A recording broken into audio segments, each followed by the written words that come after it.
Cette année consacrée à Itsuo Tsuda, nous l'avons pensée telle une mosaïque qui s'assemble par de nombreuses pièces. Le blog dédié à Itsuo Tsuda permettra d'aborder tout au long de l'année les multiples facettes de la philosophie pratique que cet homme a découverte et transmise. Les divers éclairages, angles d'approche et témoignages qui y seront proposés constituent les pièces d'un puzzle qui se met en place. Et petit à petit se dégagera une vision d'ensemble. Né en 1914, Itsuo Tsuda aurait eu 100 ans cette année. Se reconnaissant avant tout philosophe, c'est un maître méconnu du grand public. Personnage atypique, farouchement indépendant, c'est lui qui introduisit le mouvement régénérateur en Europe au début des années 1970. Il est également une figure incontournable de l'aïkido en France. À travers les 9 livres qu'il publia en français, la voix d'Itsuo Tsuda résonne encore aujourd'hui.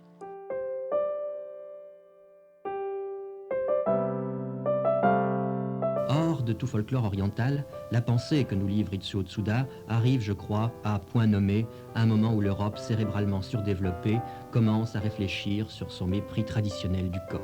La France, vous la connaissez bien, vous avez travaillé avant les années 40 avec deux personnages extrêmement importants, Marcel Granet et Marcel Mauss. Après cette période française, après cette période parisienne, vous rentrez au Japon et là, nouvelle rencontre absolument décisive, celle de Maître Shiba, le créateur de l'aïkido, et celle de Maître Noguchi. Maître Shiba, j'ai travaillé juste 10 ans, pendant 10 ans, avant de venir en France. Eh bien, il m'a donné la possibilité, autre que l'individu enfermé dans la peau.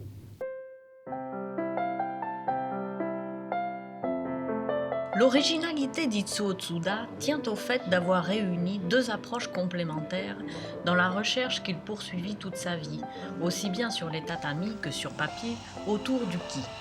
Cette création d'une école particulière réunit la pratique du Katsugen Hondo, qui découle du Seitai, technique qu'il étudia auprès du fondateur Haruchika Noguchi pendant 20 ans.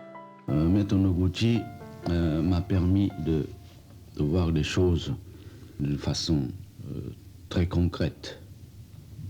Et à travers ces manifestations de chaque individu, il est possible de voir ce qui agit à l'intérieur, c'est-à-dire l'individu concret dans sa totalité.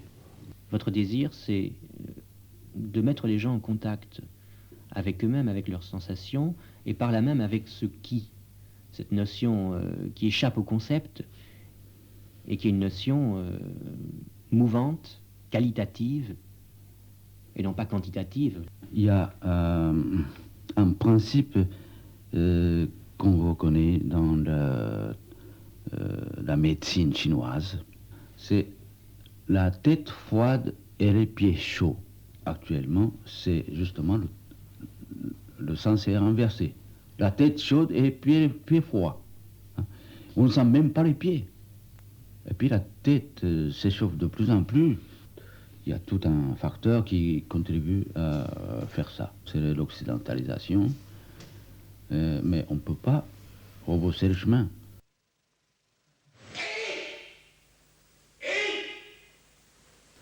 Petit à petit, ma respiration s'approfondit. Et je crois arriver à sortir de moi-même qui est enfermé dans ce petit cadre. Je fais tout seul, mais quand je me retourne, il y a des gens qui arrivent de bonne heure pour faire la même chose. Je peux pas leur dire « Ah non, ça ne vous regarde pas, rentrez chez vous ». Ils sont libres de venir faire ce que je fais. Voilà. Maître Tsuda nous a laissé un enseignement qui se continue encore aujourd'hui d'ailleurs à travers ses élèves. L'école Itsuo Tsuda est née d'un besoin et du désir de nombreux pratiquants dans les dojos d'Europe de s'unir pour donner une plus grande possibilité à cette transmission et aussi pour permettre de la partager dans le quotidien.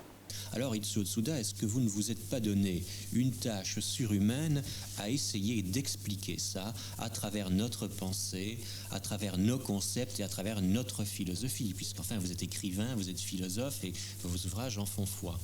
Et ce que je fais, c'est de ramener tout le monde à retrouver la racine. Ce que je fais, au fond, c'est des choses extrêmement simples.